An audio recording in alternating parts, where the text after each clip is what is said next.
5 тэрбум төгрөг хууль зүйн дотоод хэргийн сайд энэ хоёроос гар үсгтэйгээр гүйлгээр авч улс төрийн зорилгоор тараасан гэдэг зүйлийг ярьсан. Б2 гэж хүн жолоочтойгоо Монгол Ардын намын байранд ирээд тэгээд доор гаражт өөрөө машинд үлдээд дээшгээ жолоочоо танаа өрөөнд Монгол Ардын намын байрны зүүн жигүүрт байрлах танаа өрөөнд 3 давхарт гэж байгаа. Танаа өрөө рүү оруулаад тэгээд жолооч нь орж ирээд таны өрөөнөөс энэ том спорт цомгтой бэлэн мөнгө аваа гарсан.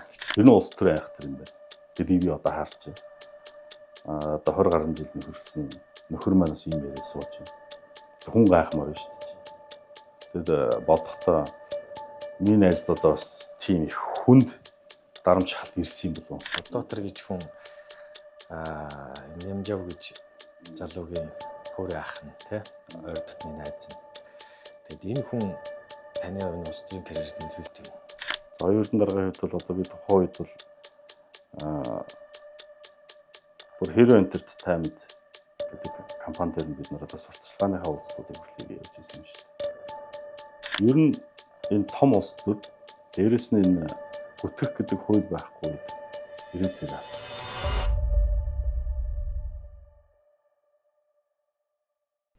За энэ өдрийн төрийн үзэгчтэй та бүхэнд хоёр тал ярилцлагын нэвтрүүлэг ээлжид нэгэн дугаараа өргөхөд бэлэн болж байна. За өнөөдөр манай студид таныг одоо Дидсет гэж танилцуулах уу яах вэ? Засгийн газар ч одоо огцорчод идэх те. За та өөрөө хөрөл. Тийм Дидсет. Одоохондоо бас арайч дараахийн ажлын албан ёсролыг хүлээлгэж өгөөг л үү. Дидсет хүн зүгт аж хонгийн үйлдвэрийн Дидсет нэмжээ оролцож байна. За араа минь сайхан орж байна уу та? Сайхан уу. Таныг одоо ярилцлагадаа баг ажиллаа авсан эхний өдөр чинь л хоёулаа ордонд таарад нэг яриа те. Та манай нэг ярилцлаганд орооч гэдэг ярих юм байна гэсэн. Түүнээс хойш одоо хэдэн сар болж та ажиллаа хийгээд. 12 сарын 17-нд тэмдэгдсэн гэдэг чинь одоо нэг 3 сар орчим болж байгаа юм да. Тэ. 3 сар орчим хугацаанд бас дахиад зүгээр орхиогүй би чинь те 3-4 удаа битсэн. Тэгсэн. Тэгээд ерөөсөө ярь тохироо болж өгөхгүй байсан. Одоо яг тохироонд таарж ах шиг байна хоёулынгийнх нь ярилцах тийм ээ. Тийм баг. Одоо томилогдсоноос хойш ерөнхий сайдаас одоо өгсөн үүрэг яамны сайдаас өгсөн үүргээд авал өдөр нутгаар ажиллаа. Дан томилттой явсан. Үндсэндээ цагаан сарын битүүний өдрийн үдээс хойш баг битүүлэг болох гэж байгаа шүү гэртэл ирлээ. Уг нь цагаан сарын дараа хоёулаа нэг за яг баталгаатай цагаан сарын дараа ярилцгийг ярьж ирсэн. Давхарцсан тоогоор 23 аймаг 21400 төгсөн байна. Тэгээд салбарын харьяа байгууллагууд бол орон нутагт өвлжил хаварчлалтын бэлтгэлийн ажлаар шалгах. Тэгээд онцгой комиссийн мэдээнүүдийг сонсох юм ажилтай явсан. Их урт ярихгүй бас өдөгчтэйг нэг жилээхгүйгээр ярьчих гэж бодож байна. Шууд гол асуудалтай оръё. За 5-2 900 сая гэдэг тий 5 тэрбум 2 тэрбум 900 сая нийтдээ 7.9 тэрбум төгрөгийн асуудал таны нэртэй холбогдоод сүүлийн одоо танаа намын гэх юм уу тий зөрчилдөөнд холбогдоод орж ирж байна. Тэгээд ерөнхий сайдаас оюун эрдэнэ авилгатай тэмцэх газарт зарим нэг хүмүүсийг шалгуулахаар өгөх баримттай очихдоо таны нэрийг дурдсан. За энэ Нямжав гэдэг хүн те 5 тэрбум төгрөг хууль зүйн дотоод хэргийн сайд энэ хоёроос гар үсгтэйгээр гүйлгээр авч улс төрийн зорилгоор тараасан гэдэг зүйлийг ярьсан. Тэгээ 7.9 тэрбум төгрөг энэ юу н ямар учиртай мөнгө юм гэдгээс хэлээ. Яг энийг ярихад эхнээс нь ярих хэрэгтэй баг л та. Тэгээ би чинь ер нь бол эрх зүйч эдийн засгийн мэргэжилтэй хүн. 2010 оны хүртэл засгийн газрын хэрэглэх газрын хуулийн хэлцэд мэргэжлийн ажил хийж исэн. Мөн ер нь цалингаар одоо хүн амьдрах бас хэцүү шүү дээ. Тэгэхээр бид бол бизнес эхлүүлсэн байсан. За тэгээд гэр бүлийн маань бас бизнесийн үйл ажиллагаа хариуцж явдаг байж байгаад би 2010 оноос бол яг одоо хувийн хвшил рүү ингээд бүтэн орсон гэсэн үг. Тэгээ хувийн бизнесийн үйл ажиллагаа явуулж байгаад 2012 оны 9-р сард тухайн үеийн Ленин музей хууль ёсны өмчлөгч Монгол Ардын намтай гэрээ байгуулсан. 15 жилийн хугацаатай би гэрээгнээс аваад ирлээ л дээ. За 15 жилийн хугацаатай доктортой гэрээ хийсэн учраас бид бол хөрөнгө оруулалт хийж эхэлсэн. За хөрөнгө оруулалт хийхдээ үндсэндээ дотор үйл ажиллагаа явуулж байсан хэдийд аж ахуйн нэгжийн одоо нэг гинт түрээсийн гэрээ том гэрээ хийсэн учраас жижиг аж ахуйн нэгжид буюу одоо нэг түрээсээр 1 өрөө 2 өрөө одоо түрээсж исэн аж ахуйн нэгжүүдийн хохирлуудыг төлөх. За дээрэс нь тухайн объектэд оруулсан хөрөнгө оруулалтууд гэж бид нэлээд том хэмжээнд төлөвлөсөн. За тухайн үед 400 гаруй баха павильонтой нэлээд том худалдааны төв үйлчлэгээтэй худалдааны төв төлөвлөсөн. Тэгээд тухайн үедээ бол одоо энэ чинь 2012 оны 9 сард бид гэрээ хийгээд нэг 10 сар орчмоос засвар эхэлсэн баг. 8 метрийн өндөр одоо урсдаг шат. Нэг дор 24 хүний гэлүүдээ 2 том шилэн лифт гэдэг ч юм ингээд маш олон ажлууд хийгдсэн. Тэр байшингийн одоо рамнаас бусна одоо бараг ашиглагдаагүй гэж болно. Сан, цахилгаан, шал, тааз одоо тэр сүүлний улаан алаг гэдэр болсон байсан шүү дээ. Үндэсний хээтэй.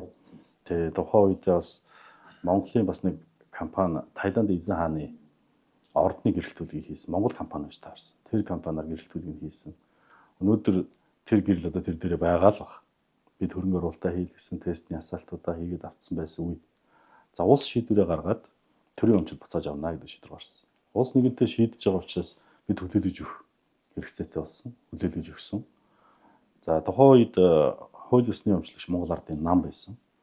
За намд бол бид нэр түрээсийн гэрээний дагуу түрээсийн төлбөрийг төлж засварын үйл ажиллагаа явуулчихсан. За засагт улсад авах шийдвэр гарсны ард дээр хариуцах эзэн байхгүй болж ирсэн. Тухайн үед авахдаа өлөг гөрүүлийн музей гэж байгуулад өлөг гөрүүлийн музей авсан. Гэтэл төрийн өмчийн хороо тэр үед татан богдсон байж таарсан. За төрийн өмчийн хороо бас 1-2 жилийн дараа дахиж байгуулагдсан. За бид хариуцах эзэнтэй болох үед нь төрийн өмчийн хороонд одоо хандаж нэхэмжлээ шүүхээр гаргаад за ингээд үндсэндээ шүүхийн ажил эхэлсэн. Үндсэндээ би 2012 оны 9-р сард гэрээ эхэлсэн. Шүүхийн шийдвэр эцэлж гарахдаа 2022 оны 12-р сард байдаг баха шүүхийн шийдвэр эцэлж гарсан. 3 шатны шүүх буюу дээд шүүх хүртэл явсан гэсэн. За ингээд шүүхийн шийдвэр бүрэн гарсны дараа шүүхийн шийдвэр гүйцэтгэх газарт бид нар хандаад гүйцэтгэх тогтоолыг гаргуулад гүйцэтгэх хуудсын дагуу төлбөрөө хүлээгээд одоо нэхэмжлээд удаа дараа өсөлтүүдэд тавиад суусан гэсэн. Хэдэн төгрөг нэхэмжсэн? Бид шүүхээс бол 13.1 гэдэгүүлээ тийм мөнгө нэхэмжилсэн тухайн үедээ.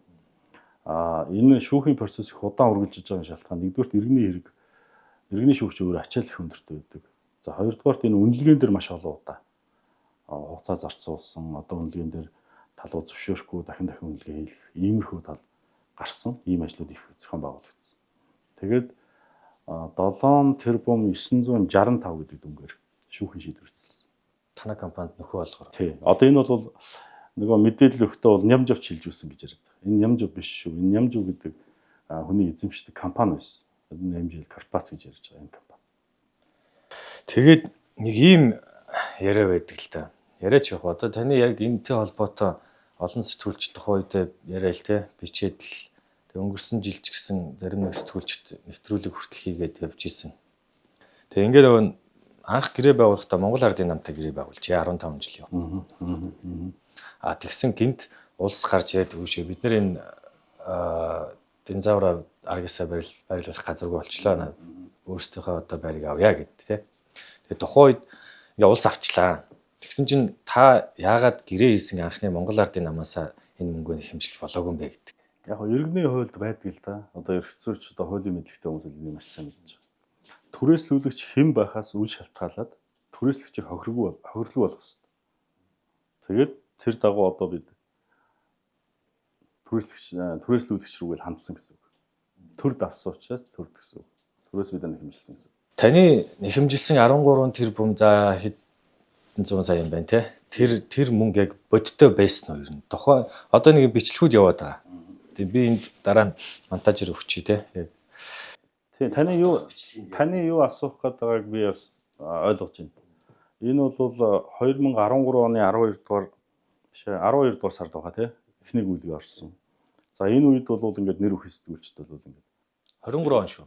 Тий 23 онд нэр бүхий сэтгүүлчд бол янз янзын нэвтрүүлгүүд бэлдэж цацсан. За одоо энэ дотор нэг баахан баар сав ажилдаг яадаг гэдэг. Бид энд нэг ч удаа үйл ажиллагаа явуулаагүй. Үндсэндээ засварын үйл ажиллагаа дуусаагүй байхдаа төрчилдсөн гэсэн үг. За тэр яриад байгаа шиг элдв янзын үйлчлэгчид ерөөсө огтынд бол ажил болоогүй. Нэгдүгürt.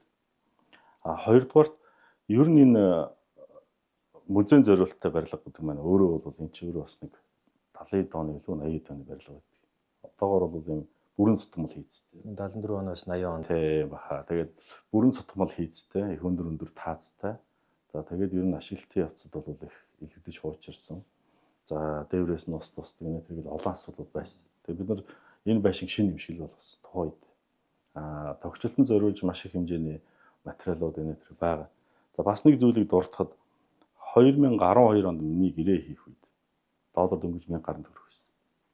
Өнөөдөр доллар За 3600 гэж бод. 1600. Тэгэхээр 3-аас илүү дахин өссөн байгаа. Тэгэхээр би бол одоо эндээс миний одоо нэхэмжилсэн дүн тухайн үеийн буюу одоо тэр чинь 13 4 оны багцаа шүүхэд анхны хэмжил гаргасан баг.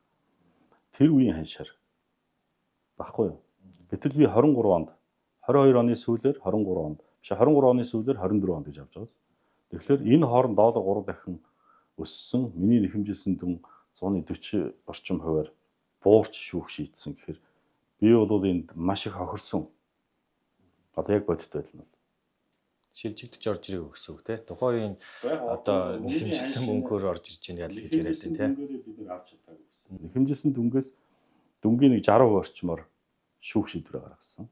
За мөнгөний ханшийг бодоод үзвэл тэр чинь ингээд 3 дахин доош нь дараад үзэх юм бол бид нар үндсэндээ бол нэхэмжилсэн дүнгийнхаа нэг 20% таа ч юм уу 20 гаруй таа ч юм уу. Барилга дотор таны яриад байгаа энэ хоёр урсдаг шат ч юм уу тий. Тэр байгаа юу? Одоо бүгдийг нэвлээд буулгаад хүн хэрэглэх аргагүй болгосон байсан л да. Тэр эвдэлсэн нь та биш юм уу? Биш биш. Тэд түр өөрсдөө авангуудаа эвдчихэж байгаа юм тэр.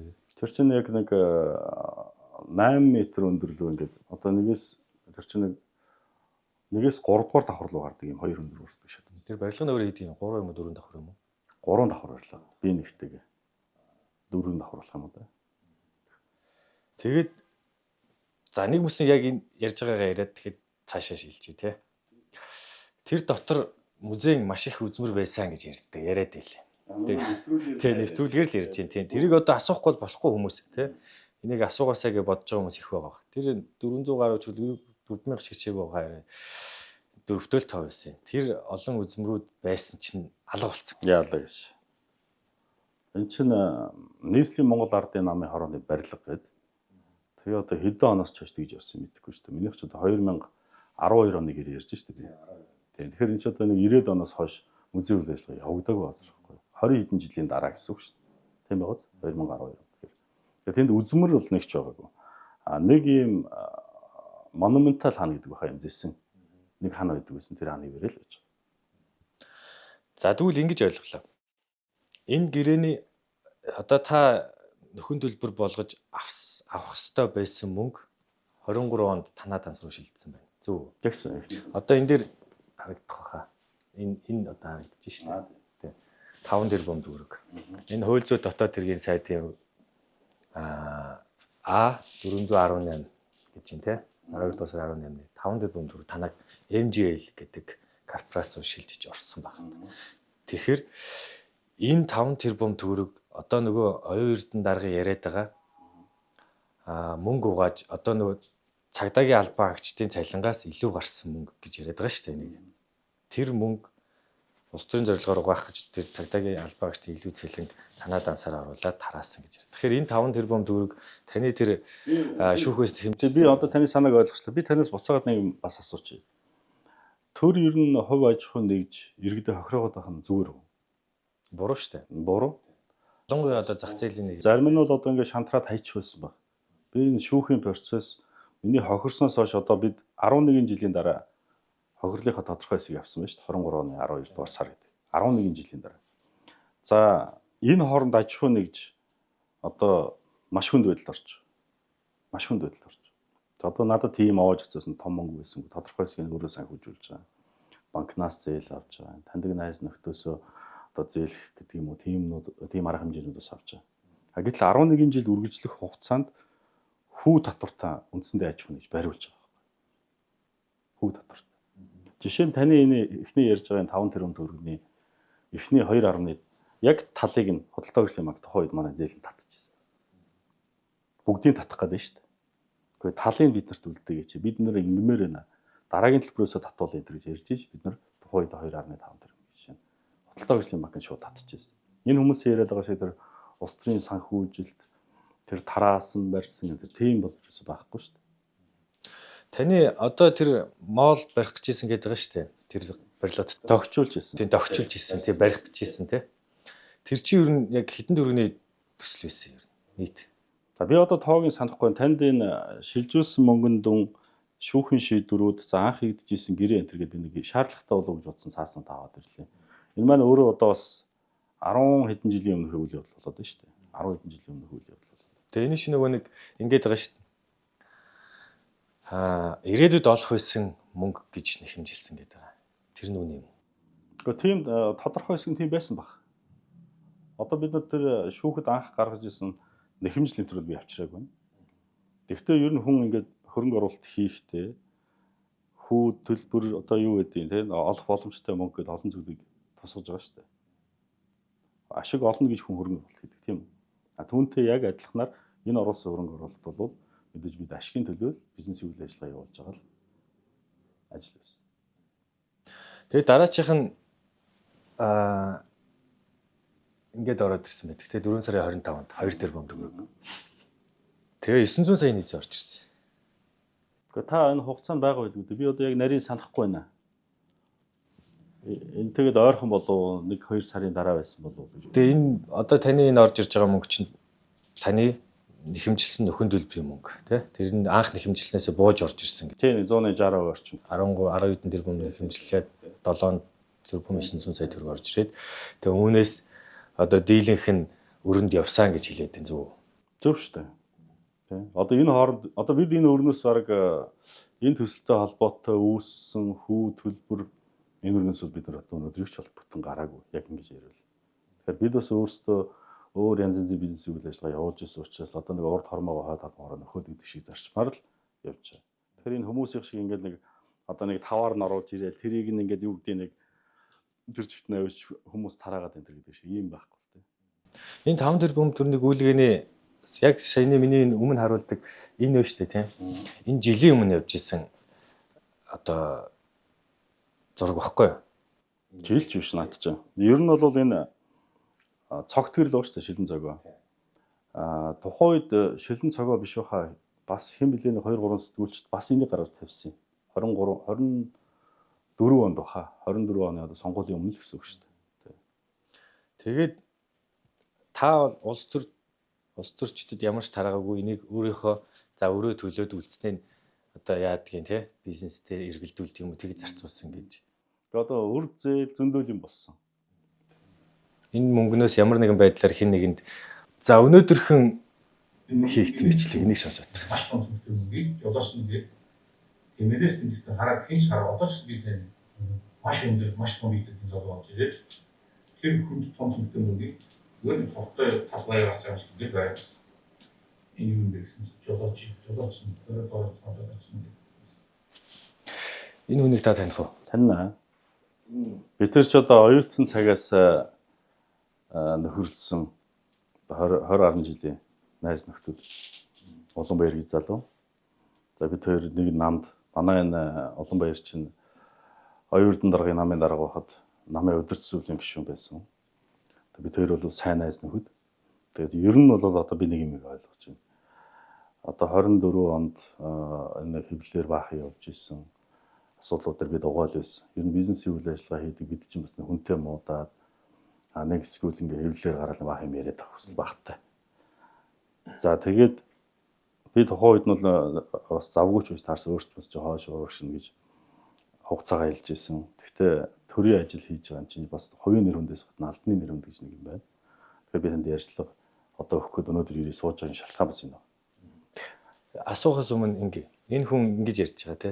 Б2 гэж хүн жолоочтойгоо Монгол Ардын намын байранд ирээд тэгээд доор гаражт өөрөө машинд өвлдээд дээшгээ жолоочоо танаа өрөөнд Монгол Ардын намын байрны зүүн жигүүрт байрлах танаа өрөөнд 3 давхарт гэж байгаа. Танаа өрөө рүү оруулаад тэгээд жолооч нь орж ирээд таны өрөөнөөс ийм том спорт цүнхтэй бэлэн мөнгө аваа гарсан гэж. Тэгээд ярихдаа Б2 бол миний найзыг дарамтлж агаад мөнгө авсан гэж ярьж байгаа. Харин тийм л байлээ. Би одоо энэ яриаг үзсэн л дээ. Монголчууд үзээгүй юм ч өнөөдөр байхгүй. Зөв би түрүү ярих гэжээс яриг тавс тасалчлаа.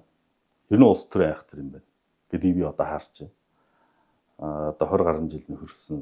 Нөхөр маань бас ийм яриа сууж байна. Хүн гайхмаар байна шүү дээ. Тэгэд бодохдоо Миний найзд одоо бас тийм их хүнд дарамт шахалт ирсэн юм болов. Хаанаас Тий одоо нэр хэлээд яах вэ те? Дарамт шахалт ирсэн юм болов. Яагаад ийм нөхцөл байдал хүрчв? Яг нь 90 улсууд байна. Эрүүний замын үзэн урт гэж ярьдаг. Бид нэг өдөр уулзах ба. Яагаад ингэж ярьснаа надад тайлбарлах ба. Бас нэг жоохон эрүүн шиг ууж жоохон байгаад асуудлыг бас одоо ингээд хараад сууж байна. та мөнгө өгөөгүй гэдэг. Тийм шүү дээ.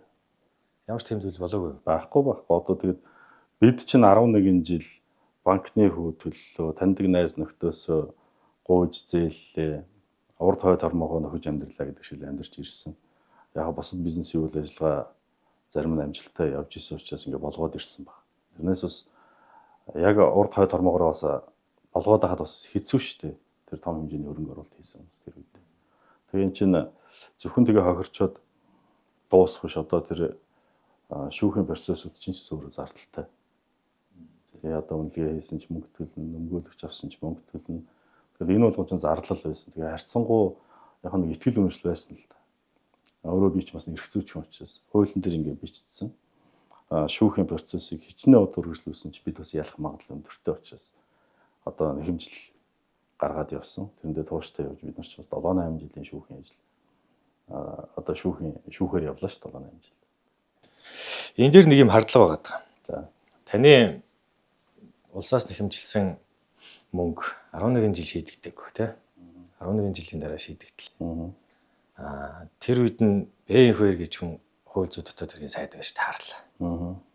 Тэгээд энэ хүний ярьж байгаа нь Б2 хүнтэй холбоотой яриад тий. Тэгээд ингээд юуг хардаж асуух гэдэг нь гэхээр 11 жил шийдэгдээгүй тэр хэрэг шийдэгдээд тэгээд та магадгүй тодорхой хэмжээний алдагдaltaа ч гэсэн нөхөн төлбөрөө авч явуулсаас.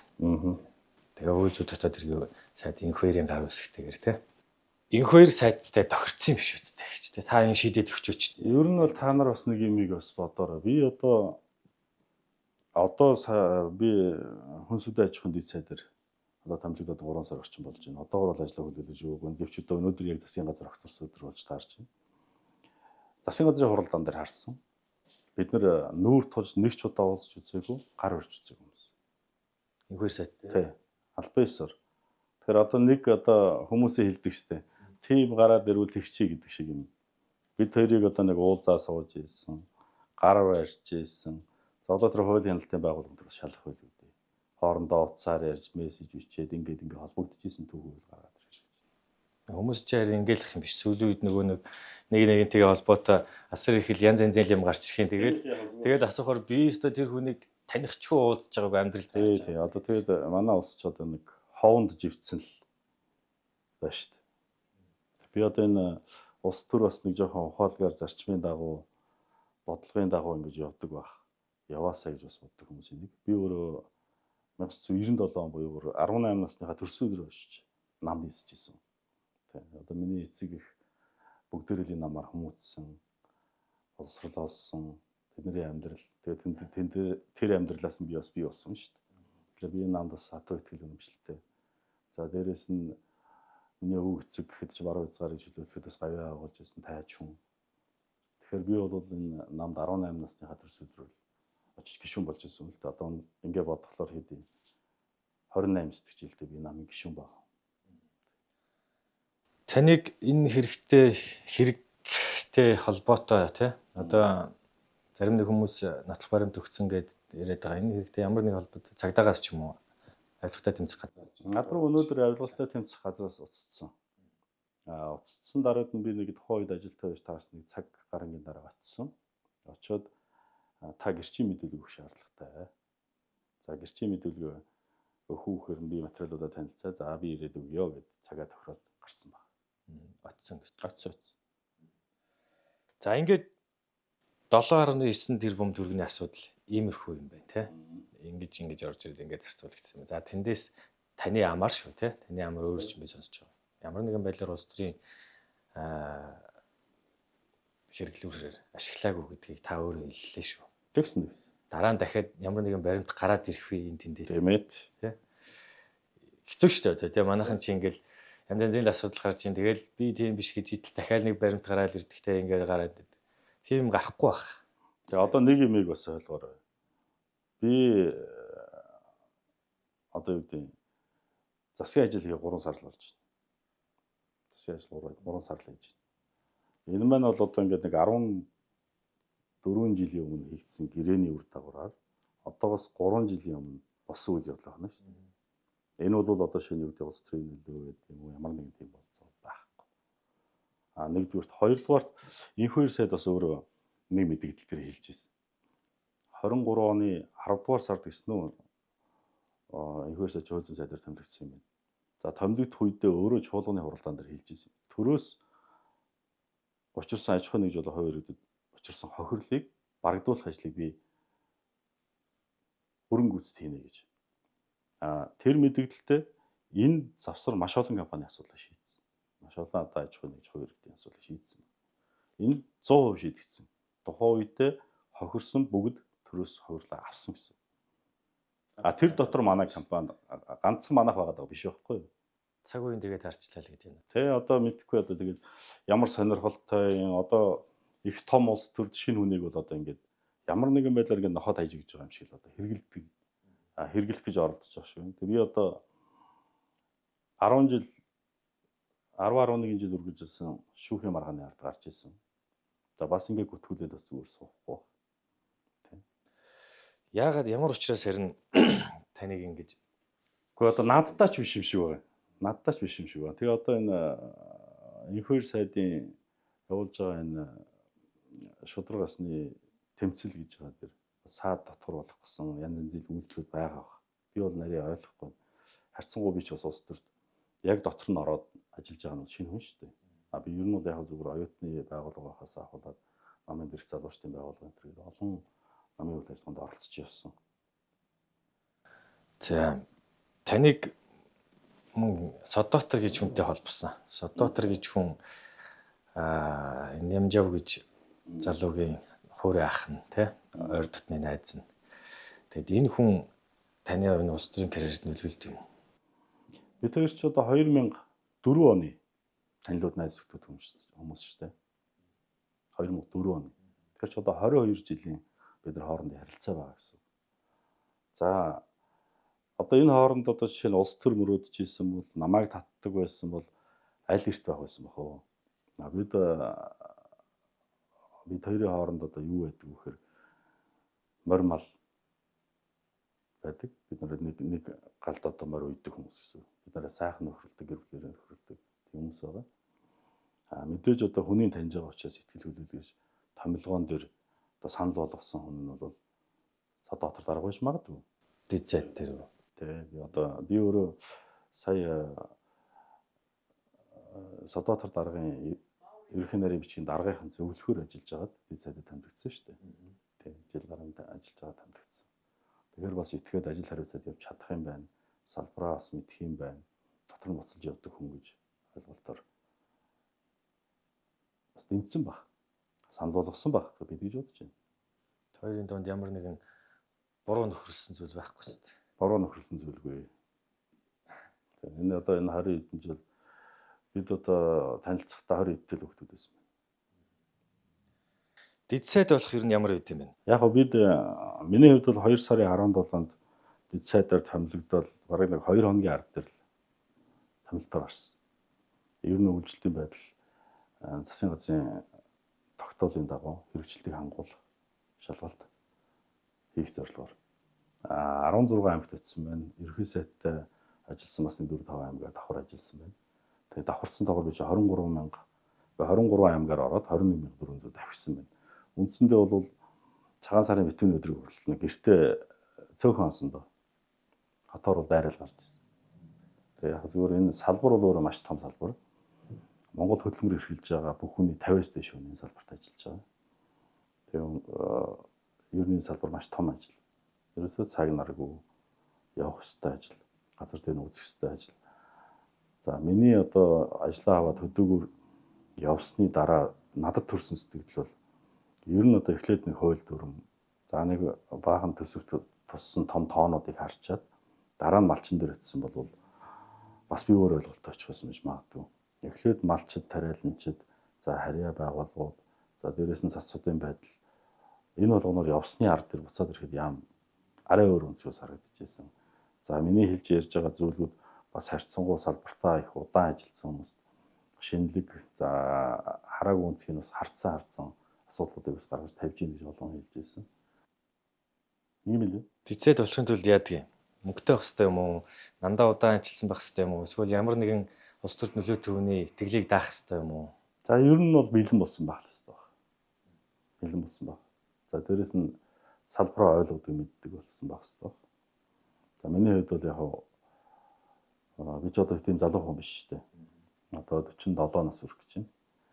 За нөгөө бие зас гэрээ зас гэдэг зарчмаар л явсан. Тэгэхээр ахуй асуудлууд болоод ар гэрмээ доктортой болсон учраас би улс төрийн амьдрал орыг шийдсэн. Тэгээ 2024 онд бол одоо улс төрийн үйл ажиллагаанд бол оролцож эхэлсэн л дээ. Илүү идэвхтэйгээр намын гишүүний хувьд бол оролцох ёстой үйл ажиллагаанд бол ороод байсан тий. Энэ таадыг томилогдож байхад маш олон асуудлууд гарсан шүү дээ. Дицэд байх ёстой байх эсгүй гэдэл те. Тэгээд дицэд болж байгаа хүмүүс нь дандаа л энэ тентгийн бизнес эрхэлдэг мөнгөтэй те ингээд нэг юм эсвэл хэн нэгний одоо туслах байсан ч юм уу олон жил дагаж явсан ч юм уу тийм хүмүүс байсан те. Яг ер нь бол таны асуух одоо санааг би ойлгож байна. Дицэд яагаад хэрэгтэй бэ гэж. Жишээ нь манай салбар дээр гээд ярихад энэ Орос Хятадтай харьцдаг тэр 20 цэргийн асуудал. Одоо өөрсдийнх нь тавьдаг шаардлагууд баггүй Хятад Оросын. Тавьдаг шаардлагууд нь дицэдийн төвчний уулзалтыг 2 жил тутамд протоколоо шинжилж идэг. Энэ өвчин одоо юу гэдэг одоо нэг дэлхийд та одоо энэ ковид олон зүйлийг ярьж байна. Бүх юм шинжлэгдэж байгаа. Тэрэндээ таарсан стандартууд болох тэр 20 цэргийн стандартуудыг бүгдийг шинжилж идэг. Протоколыг байнга шинжилж идэг. Жишээ нь энэ ажил бол жишээ нь маш олон жил хийгдсэн. Одоо энэ төлөвлөж байгаагаар бид 6 сарын 10 эхний 10 хоног дотор энэ протоколыг явах гээд бэлтгэл ажлуудыг маш хэмжээгээр хангаж байсан. За ер нь бол энэ улсын их хурлын гишүүн сайд хүн бол нэгдүгээр өдөр одоо шинэ нөгөө бүлгийн уралтай байдаг. 3 дахь өдөр засгийн уралтай байдаг. 4 давтан чуулгантай байдаг. Үндсэндээ яг салбарын ажил руу бол үндсэндээ нүд чихнэ гэдэг юм уу? Яг өөрийнх нь бие төлөвлөгч байдлаар ажилладаг хүн бол төцөөд. За энэ олон үндэсний хороодын хуралдаанууд байна тийм. Хуралдаж байгаа хурал үр дүнтэй байх хэрэгтэй шүү дээ. Тэгэхээр судалгаатай байх хэрэгтэй, бэлтгэлтэй байх хэрэгтэй. Тэгэхээр нэг хүнд бол бас их л ачаалал өгдөг ажил юм байна гэж би харсан. Ер нь бол их хурлын гишүүн сайд хүн. Тэгэхээр тэр хүмүүс ерөнхий сайдын өмнө, засгийн газрын өмнө салбарыг төлөвлөдөг хүн бол сайд. Сайдаа бодлогын хувьд ажлаар дэмжих ёстой хүн дицэд өөрөө. Тэгэхээр дицэд бол сайдын үндсэн баг л гэсэн. Одоо үндсэн одоо бие төлөвлөгч л гэсэн үг шүү. Танай яамд дицэд тийм чухал хэрэгтэй байсан уу? Сая чуулган үргэлжилж явах үед одоо ерөнхий сайдд нэр дэвшиж байгаа завраг батлагдсан байна. Хоёуланг нь ярилцж явах хооронд. Учир нь одоо ерөнхий сайд гэж ярьж байлаа шүү дээ. Яг үндсэн чиглэлгийн 4 яамыг л дицэдтэй болгоно. Бусд нь бол дицэдг ойлгоно гэж ярьж илээ. Тэгэхээр хүнсүдэн аж ахуйн үйлдвэрийн яамд дицэд хэрэгтэй байсан юм шиг байна. Таны ажиллах 3 сарын хугацаанд. Яг зөв зарим одоо дэлхийн олон улс орнуудыг харахад нэг яамн дээр олон дэд сайд байдаг шүү. Бүр сайдгүй гэтэл маш олон дэд сайд байдаг. Дэд сайдууд бол ажил үргийн хувьд бол маш чухал. Би бол маш чухал гэж боддог. Гэхдээ учрал ерөнхий сайдын хувьд бол намын дараахан бодлогоо тодорхойлно. За дээрээс нь улс төрийн амьсгал олон юм нөлөөлж байгаа л үү. Зөвхөн миний хувьд бол одоо дэд сайд бол чухал үүрэгтэй албан тушаалтай гэдгийг хэлье. Зөвхөн ганц манай салбарыг гэрч биш. Сая биеэр мэдэрсэн үү? Маш сайн мэдсэн. Маш сайн. Таны одоо хүнсүдэн аж ахуйн үйлдвэрийн яамд 3 сар ажиллахдаа өмнө нь шийдэх боломжтой байсан асуудлыг ингээд шийдэж болох байсан юм биш үү гэдэг ч юм уу те. Тиймэрхүү зүйл олж харсан уу? Ер нь олон юм бил. Маш олон юм. Би дотоод мэргэжлийн хүмүүстэй байнга ярьж байгаа. Байнга цуг хуралдаж байгаа. За хуралдах үедээ миний үед шинээр мэдээллүүдийг олж авахаас гадна тэр хүмүүсийн бас орон нутагтаа очиж ажиллах магадгүй миний олж хараагүй өнцгөөс олж харсан олон зүйлийг бас хэлж байгаа. Тэгээ тэр маань бас салбарт бас нэмэр болох сайтайхан шийдвэр болж гарах бас нөлөөлөх байхаа л гэж бодож байна. Монгол Ардын нам 2 хуваагдаад өнгөрсөн намраас хойш 2 хуваагдаад тэгээд тэр зөрчил дундаа их олон хүмүүсийг чирж байна. Олон хүмүүс зангаа таниулж чинь те. Одоо ард нуруугаа харуулж чинь. Янз янзын үйл явдал болж чинь. Тэгээд тэр хуваагдал нь явсаар байгаа сая дахиад сэтэрлээ. Тэгээд дахиад нэг засгийн газар унгаагаа ичлаа те. Тэгээд та яг энэ хуваагдаад байгаа хоёр талын яг аль талд нь хөлөө тавьсан зогсоод байгаа. Одоо хөлөө тавьсан гэж хэлэхээсээ илүү тэгээд манай нам чинь сарцсангуу нэг институцийн зарчмаар ажилладаг. Бусдууд одоо тухайлбал ардчилсан нам шиг олон фракцууд байгаад түнтэй ингэж явдаг шиг биш шүү дээ. Бид чинь дөрмөө хатлаа дөрвөн зарчмынхаа дагуу явдаг. За мэдээж одоо юу гэдэг гомддог хүн байдаг л бах тий. Дэмжлэг авах ч юм уу. За барддаг хүн ч бас байдаг л бах. Гэхдээ энийг бас хариуцлага гэж хүлээж авч ажиллаа сайн хийх хэрэгтэй гэж би хувьдаа ойлгодог. Манай намын өнгөрсөн 100 намраар болсон тэр хурлууд. За тэр уур амьсгалтай холбоотой миний 20 хэдэн жилийн хөрсөн найз маань хүртэл имээрээ сууж шээ. Тэгээ та харж байгаа.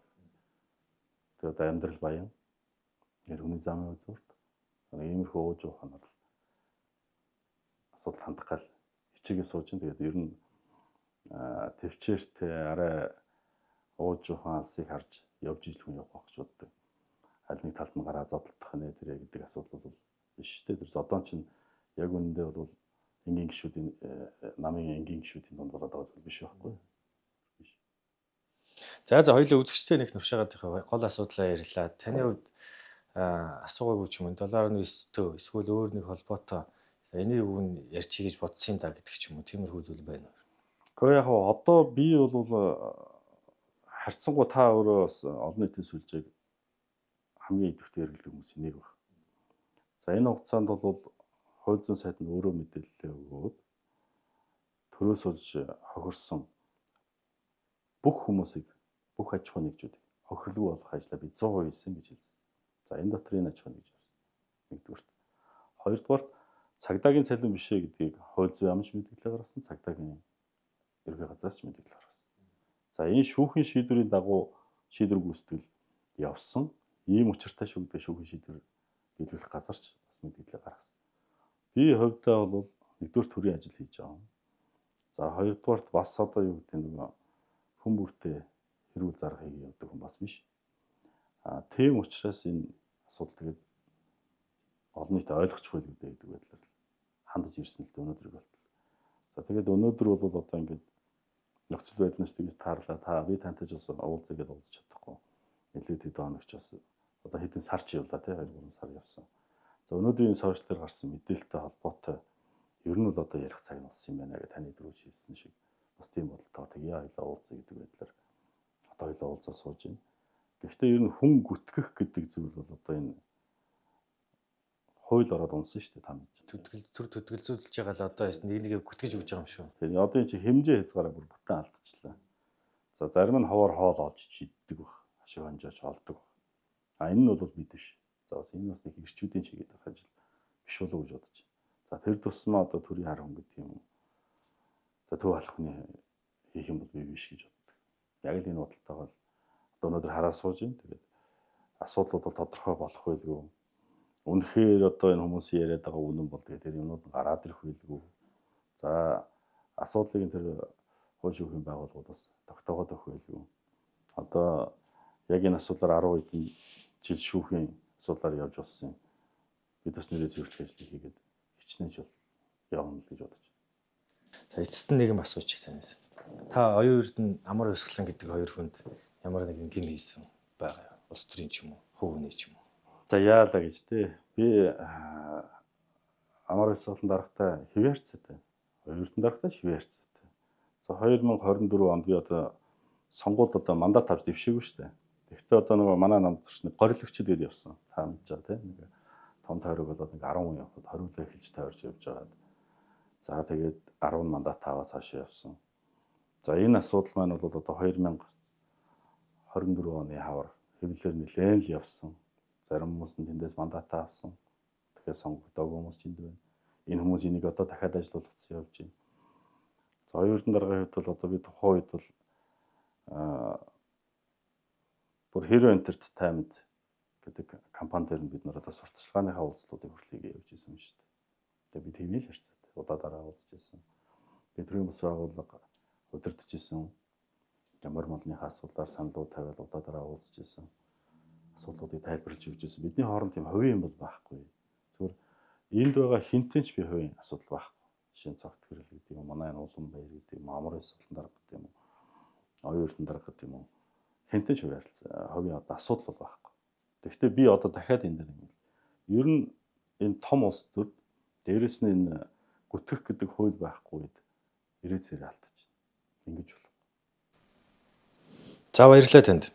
Ямар тач хэдэн сарын дараа ингээд ярилцаад яг сайхан цаг үеийн тохироо таарад ярилцлаа. Тэг үзэгчид авах мэдээлэл авсан баг. Тэг хэрвээ цаашаага улс төрийн замлаа өгөөд явах юм бол таны улс төрийн замлалд амжилт хүсье. Тэг мөн одоо хувийн амьдралд чинь аз жаргал хүсье. Тэгээ дараа нь хэрвээ улс төрөөрөө цаашаа яваад явж явах хугацаанд таны хэлдгээр ирүүний замын үзүүрт битээр дахиад ингээ яриад суух шалтгаан гарч магадгүй баг. Тэгэхээр тэр байтал баяртай. За баярлалаа. Та томилогдсон эхний өдөр надад санал тавьсан. Тэгээд тань дээр ярилцж үзмээр байна гэж. За тэгээд таныг бас нэлээд одоо хүлээлгэж гэх юм уу? Одоо бас саатуулсан дуучлаарай гэдэг нэгдүгээрт хэлье. За өнөөдөр бас засгийн газар огцорж байгаа дээр та тэр ярилцлагыг сууж байна. Тэгээд ер нь бол яг би сая орон нутгаар явж байхдаа нэг хөгшний сайхан үг сонссон. Тэр хөгшин бол ерөөл хэлж байхдаа жаргах гэж 60 жил монголчуудын үлээдэг морь жил гарсан шүү. Жаргалтай амьдраарай гэж ерөөл хэлжсэн. Тэгээд тэр үгийг би нөгөө дараа нь тойрсон айлуудаа өөрөө ерөөл болгоо хэлсэн л. Тэгээд одоо би бас энийг зөв олон нийт тандаа хэлмээр. Жаргах гэж 60 жил хүлээсэн. Тэр гал морь жил ирсэн. За одоо энэ хэрүүл тэмцлээ болоод нэг жоох ахуй амьдралаа бодоод бивэнтэйгээ өвтэй байгаад энэ гадаад нөхцөл байдал ч маш хүнд байна. За төд удахгүй одоо бензин тосны үн маш өндөр болно.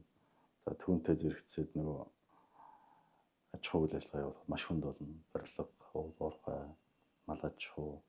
За дээрэс нь олон хүний амьдрал энэс нөлөөлж эхэлнэ. Тэгэхээр одоо ахуй амьдралаа бодоод энэ хүнд цаг үеийг бас сөрөн төсөөлөх чадвар гэж өстөрчд ярьж байгаа шүү дээ. Тэгэхээр энийгээ бас бүгдээрээ сайжруулад ахуй амьдралтаа ингээ хандсан тийм сайхан жил бид нарт ингээд одоо юу гэдэг нь үнэхээр тийм сайхан жил ирсэн гэж ерөөл өргөж байгаа өгчүүлийнхаагаар бас хичээж амьдраад бас бүгдээрээ жаргалтай амьдраарай гэж ерөө. За ерөөл батанд баярлалаа. Анх тэгтээ би тэнтэй шал ондоо сэдвээр ярих гэж байсан. Тэгээд цаг үеийн өөрчлөлтөд яг энэ сэдвэд голчлоод ярьлаа. Тэгээд баярлалаа танд. За баярлалаа. За үзэгчдээ энэ удаагийн дугаарт хүнсүтэй аж ахуйн үйлдвэрийн дэдсэд нэмж оролцож та бүхэн сүүлийн үеийн сошиал орчин болон за зарим нэг хүний мэдээлэлтэй холбоотойгоор хариу тайлбарыг хүргэлээ гэж. За дараагийн дугаарыг уулзлаа. Түр баярлалаа.